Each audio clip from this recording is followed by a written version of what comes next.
자, 안녕하십니까. 이시면의 주식 뉴스 광장 2월 27일 화요일 마감 브리핑을 시작을 하도록 하겠습니다. 자, 어제 월요일이었죠. 월요일장부터 이번 주 주말까지 MWC가 지금 진행되고 있습니다. 외국인은 오늘도 역시 파생에서만 업에 능락을 했습니다. 외국인 파생이 어제하고 거의 비슷했습니다.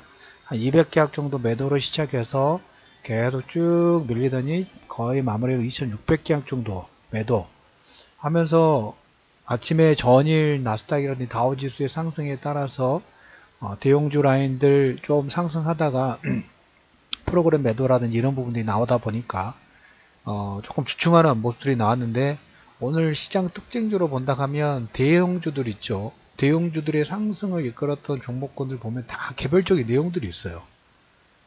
지금 뭐 포스코 같은 경우에는 그 철강 관련된 부분, 그 다음에 중국의 철강석 가격 상승, 그 다음에 철강이 생각보다 24% 균일하게, 어떻게 보면 1번, 2번, 3번 안건 중에서 제일 그래도 우리나라한테는 마이너스는 요건이 제일 작은 안건으로 24% 균일하게 진행된다는 내용이 나오면서 포스코가 2% 정도 나왔고, LG이노텍 같은 경우는 3% 정도 상승이 나왔습니다.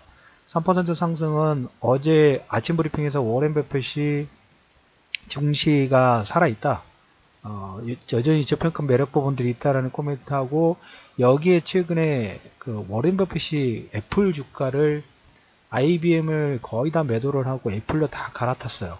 그걸로 인해서 그 애플에 대한 기대감 자체가 나오니까 LG이노텍도 3% 정도 상승이 나오고, SK하이닉스는 뭐 7만원대 초반부터 얘기를 드렸으니까 이건 패스 하고, 자동차 낙폭과대 종목군들 반대 나오고, 오늘 가장 그래도 섹터 부분에서 가장 강했던 종목군은 철강주의 반등 부분들하고 태양광 쪽 종목군들이 반등이 좀 진부하게 좀 진득한 모습이 좀 나왔다. 그 외 종목군들은 아침에 갭상승이 나왔는데 뭐 프로그램 매도로 흔들다 보니까 약간 출렁거린 부분이 없지 않아 있어요. 그런데 오늘 제가 말씀드릴 부분들은 대형주도 마찬가지고 중형주도 마찬가지고, 시간이 지나가 보면 대형주가 움직이는 시장하고 중형주가 움직이는 시장이 같이 움직이는 시장도 있고, 어떨 때는 따로 움직이는 시장이 있어요. 그걸 명확하게 구분 짓기는 힘들지만, 분명한 건 대형주가 우리가 개인 투자자들이 중형주 쪽에 상당히 밀집이 좀 돼 있죠. 그래서 오늘 장중에 전에 코멘트를 좀 드렸던 것처럼 그 문자하고 톡 주셨던 분들 있죠.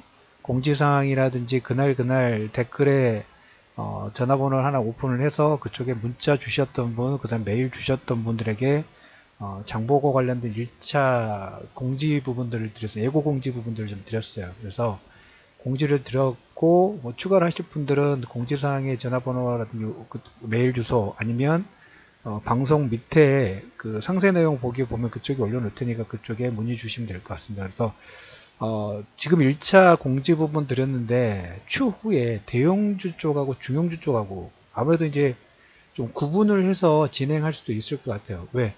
우리가 이제 물론 시장 자체가 지금 조금 재미가 없습니다. 다음 주 선물옵션 동시 만기, 그리고 시장 자체에서 보면 오늘 저녁에 이제 파월 연준 의장의 코멘트가 나오기는 합니다만은, 여기서 만약에 두리뭉실하게 1차, 2차 윤곽 부분들을 보이지 않을 수도 있잖아요. 그러면 이 트렌드가 3월달 FMC, 뭐 선물옵션 동시 만기하고 그 다음에 3월달 FMC까지 계속 연장될 수 있는 가능성이 있어요. 그래서 우리가 내용을 보고 거기에 이제 내용 자체가 좋더라도 외국인과 기관의, 특히 기관은 2순위고 외국인이 수급이 어떻게 움직이느냐에 가장 많은 포커스 부분도 좋고요. 그랬을 경우에는 1차적으로 대형주군이 움직이고 그 다음에 중형주군이 움직일 수 있을 것 같은데, 대형주도 보면 우리가 글로벌 매크로 쪽에 움직이는 시장이 있고, 그 다음에 현재처럼 아까 포스코가 어떤 모멘텀이 있었고 철강주가 어떤 모멘텀이 있었기 때문에 움직이는 거고, LG이노텍이, SK하이닉스가 그 다음에 태양광 종목군들이 각자 개별적인 이슈 모멘텀에 따라서 종목군 반등 자체가 이렇게 박스권에 갇혀있을 때는 각계전투가 나오죠. 중형주도 마찬가지예요. 오늘 저는 심상치 않게 보고 있습니다. 조금 더 빨리 스타트 부분들을 했으면 좋겠다라는 생각을 했는데, 또 행정적인 부분이 상당히 시간이 걸립니다. 우리나라 규제 참 많아요. 참 절차가 뭔가 복잡해.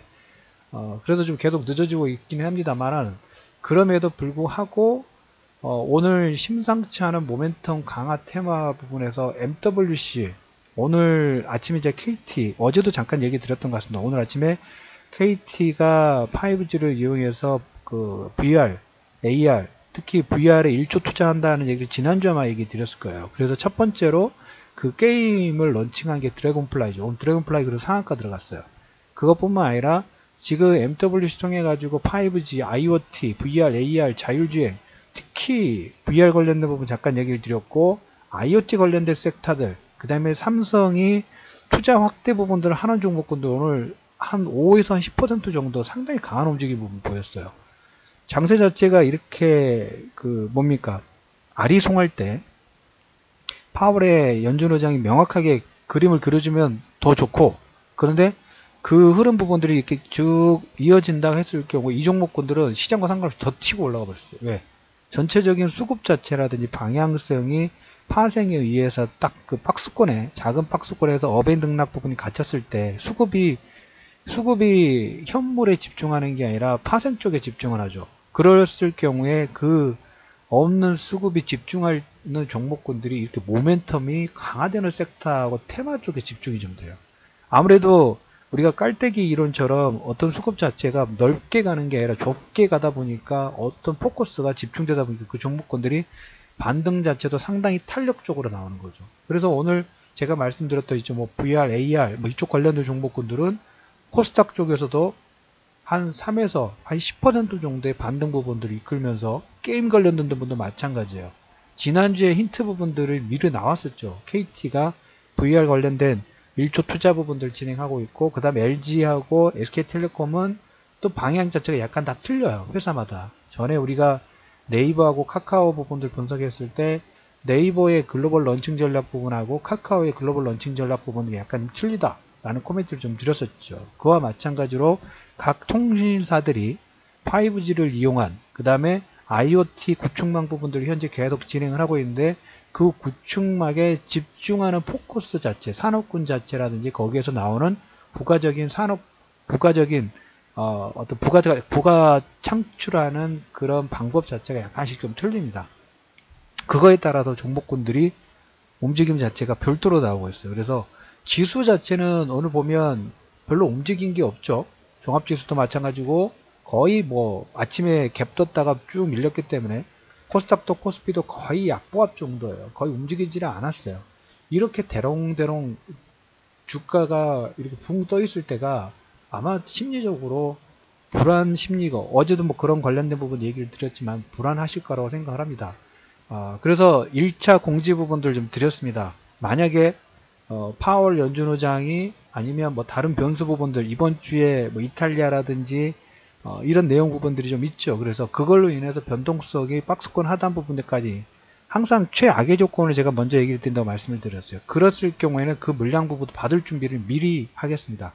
그래서 그건 뭐 바로 1차 공지 드렸다 해서 바로 스타트가 아니라 미리 공지 내용 따라서 딱 집합해 놓고 그 다음에 물량 부분들 들어오는 거 봐가면서 그것을 완급 조절하면서 진행을 하는 방향으로 일단 진행을 하겠습니다. 그래서 오늘 시장의 특징 부분들을 본다 하면 파생에 외국인이 계속 집중을 하고 있어요. 그런데 선물 뭐 누적 포지션 보면 상방보다는 약간 하방의 포지션 부분들을 가지고 있는 부분이 없잖아 좀 있어요. 외국인도 확인하고 가려고 하는 거예요. 왜? 2월 달부터 1월 달 그리고 하나 더 체크를 한다고 하면 이탈리아 쪽 지금 오송운동 관련된 부분을 잠깐 얘기를 드렸죠. 뭐 루머이긴 합니다만 확인된 건 아니지만 거기에서 헤지펀드가 대량의 공매도 부분들을 좀 준비를 하고 있다.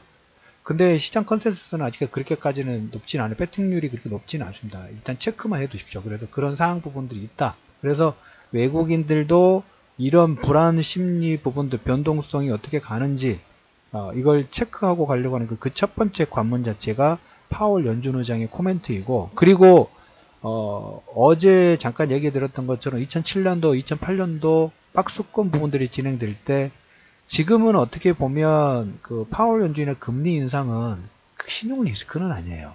절대적으로. 그냥 금리가 올라가니까 화들짝 놀라서 조금 한 템포 쉬어가 볼까 말까를 고민하는 그거지 신용 리스크까지 확산되는 건 아닙니다. 근데 그때는 그런 리스크가 아니라 신용 리스크가 있죠. 그런데 그 신용 리스크가 나왔음에도 불구하고 신용 리스크가 나오다 보니까 하락 각도는 상당히 강했어요.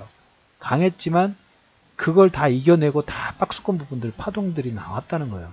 근데 지금 시장 자체에서 우리가 불안 심리 부분 느끼는 것은 절대적으로 신용 리스크가 아니라는 걸 여러분 먼저 알아두셔야 돼요. 그래서 여기서 변동폭이 나오면 어떻게 하자? 땡큐. 박앤세라는 거 물량 주셔서 감사합니다. 고리 깊었으면 최근에 SK하이닉스도 마찬가지죠. SK하이닉스도 급락 부분들이 7만원대 나오니까 오케이 매수. 그리고 지금 77,000원, 78,000원대 갔죠. 이렇게 시장에서 다른 관점 부분들을 받는 물량 부분도 받으실 수 있는 요건이 있어요. 어차피 시장 자체는 설령 그게 바로 안 가더라도 인플레이션 시대이기 때문에 종합지수 3,000하고 1,000 파동 부분들은 여러분들은 기본 파동으로 제가 생각하고 있다고 말씀을 좀 드렸죠. 현재 시점에도 지금 6시 반 정도 됐습니다. 오늘 장중에 장 마감 후에도 지금 일이 좀 많아가지고 바로 녹음 부분을 못 올려드리고 지금 요즘에 일이 지금 너무 많습니다. 그래서 6시 반 정도의 녹음 부분들을 진행하고 있는데 어제와 마찬가지로 독일 지수는 0.3% 정도, 프랑스 0.5%, 그 다음에 인도 0.89% 정도의 상승 부분들이 진행되고 있고 시장 자체는 여러가지 불확실성을 해소하는 그 과정 중에 가장 핵심 키워드 중에 하나는 FOMC 전에 선물옵션 동시 만기의 외국인이 파생을 통해서 단기 매매에 집중하는 그런 모습들이 나오다 보니까 시장이 불안 심리 부분들이 있지만 절대적으로 현재 시장이 이런 불안 심리 부분이 신용 리스크까지 확산될 가능성 자체는 상당히 낮다라는 얘기 부분하고 현재 해외 시장에서 0.5% 정도, 그 다음에 인도는 0.89% 정도의 상승 부분들이 진행되고 있다라는 코멘트를 드리면서 이슈면의 주식 뉴스 공장 2월 27일 마감 브리핑을 마무리하도록 하겠고요. 그 다음에 장보고 1차 공지 부분도 오늘 장중에 보내드렸습니다. 2차 공지 관련된 부분들은 하루나 이틀 내에 다시 2차 공지 부분들을 보내드리도록 하겠습니다.